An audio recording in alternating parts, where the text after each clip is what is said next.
क्योंकि बहू झूठ नहीं बोलती। सुधा और राकेश के 3 बेटे थे। शादी के बाद तीनों माँ बाप से दूर रहते और सिर्फ त्योहारों में आते। माँ जी, पिताजी, अगली बार आप लोग हमारे घर आइएगा।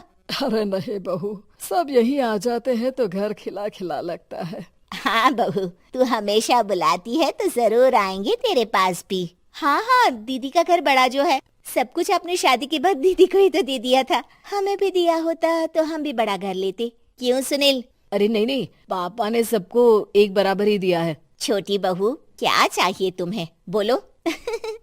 वो आपके सोने की चेन वाली घड़ी है ना, वो अगर आप मुझे, तभी वहाँ मजली बहू भी आ जाती है। और मुझे ना आपका मंगलसूत्र कितना लंबा, सुंदर और भारी भी है। अरे हाँ हाँ, तुम दोनों को ही दूंगी बहू, चिंता न करो। चलो अब खाना लगाओ, खाना खाया जाए। सभी मिलकर खाना खाते हैं कि पड़ोसन आ जाती है। अरे सुधा बहन, थोड़ी चीनी तो देना, घर में शक्कर नहीं है और मेहमान सर पर बैठे हैं। अरे छोटी बहू, चाची को शक्कर तो दे दो। अरे मजली दीदी, आप दे दीजिए ना, मैं यहाँ कम आती हूँ तो मुझे पता ही नहीं है कि सासू माँ सारी चीजें कहाँ रखती है। और तुम, मैं कौन सा यहाँ रोज शक्कर फाँकने के लिए आती हूँ, मुझे भी नहीं है पता। तभी बड़ी बहू हाथ में चीनी की कटोरी लेकर आती है। चाची, शक्कर आप लोगों का बड़ा सहारा है माँ जी और पिताजी को, वरना हम लोग तो यहाँ रहते ही नहीं। आप जैसे पड़ोसी हैं तो हम निश्चिंत है। और जीती रहे बहू, आप तो ये घर पड़ोस कम परिवार ज्यादा लगता है। सुधा अपनी बड़ी बहू को देखकर बहुत खुश रहा करती थी। वो उससे अक्सर घंटों बात भी किया करती, लेकिन दोनों दूसरी बहुओं का भी वो समझती थी कि शायद छोटी है, वक्त आने पर संभल जाएंगी। समय आ जाता है जब सभी को वापस जाना होता है।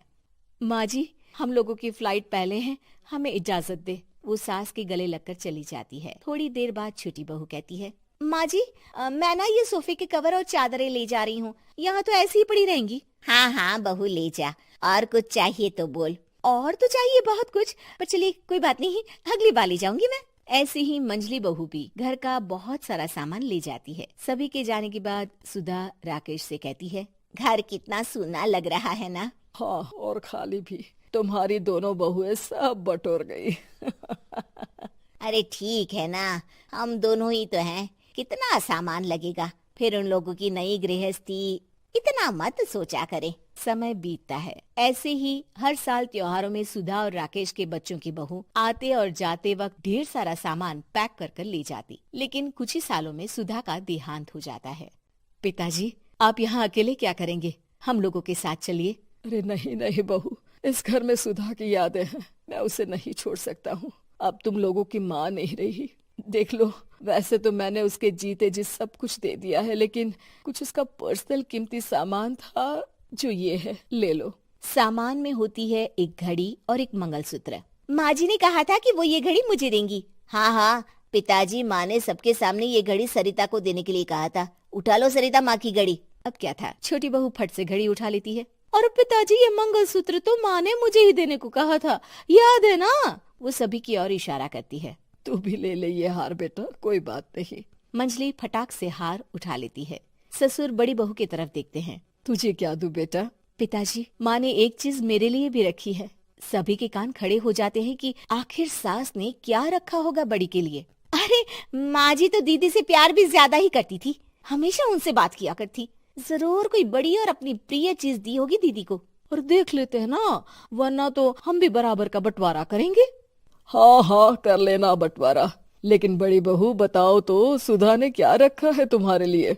अभी तो हम लोग यही हैं पापा जी, जब जाने लगेंगे तो बता दूंगी। बड़ी बहू के मुंह से ये बात सुनकर बाकी 2 बहुएं सोचने लगती हैं कि आखिर क्या है जो दीदी को सासू माँ देकर गई हैं। दीदी, ऐसा तो नहीं ना कि पूरे घर का आधा हिस्सा माँ बड़ी भाभी को देकर गई हो? तभी वहाँ ससुर आ जाते हैं। नहीं नहीं, ऐसा कुछ नहीं है। मकान तो तुम तीनों का बराबर से है। देखो, बड़ी बहू से तुम्हारी सास ज्यादा जुड़ी थी, न जाने क्यों घंटों बात किया करती थी। पता नहीं क्या देकर गई है उसे। और ससुर जी, आपको क्या पता, चालाकी से पूरे घर के पेपर में साइन करवा लिए हो, या फिर कोई छुपा गहना। आखिर मकान पूरा तो आपने सासू माँ के नाम ही कर रखा था ना। अब घर में ये सस्पेंस बन जाता है कि आखिर बड़ी बहू क्या लेकर जाएगी। फिर वो दिन भी आ जाता है जब बड़ी बहू के जाने का समय हो जाता है। बेटा, परसों तुम चली जाओगी, बताया नहीं, माँ ने तुम्हें क्या दिया? घड़ी और हार जो बेशकीमती था और तुम्हारी सास को सबसे ज्यादा प्रिय था, उसका तो बंटवारा भी हो चुका है। अब तुम्हारी बारी। हाँ पिताजी, आज मैं ये बात बताने ही वाली थी। माँ ने मुझे उससे भी बेशकीमती चीज दी है और वो है आप। आपसे अधिक प्रिय उन्हें कुछ नहीं था। माँ चाहती थी कि आप मेरे साथ रहें। चलिए पिताजी। बेटा, मेरे पास तो कोई पेंशन भी नहीं है और ना ही कोई प्रॉपर्टी। लेकिन आपके पास संस्कार है पिताजी, जो मेरे बच्चे आपसे लेंगे, तो आपको ले जाने पर स्वार्थ ही है मेरा। चलिए ना पापा। सभी के सामने पिताजी बड़ी बहू और बेटे के साथ उनके घर चले जाते हैं।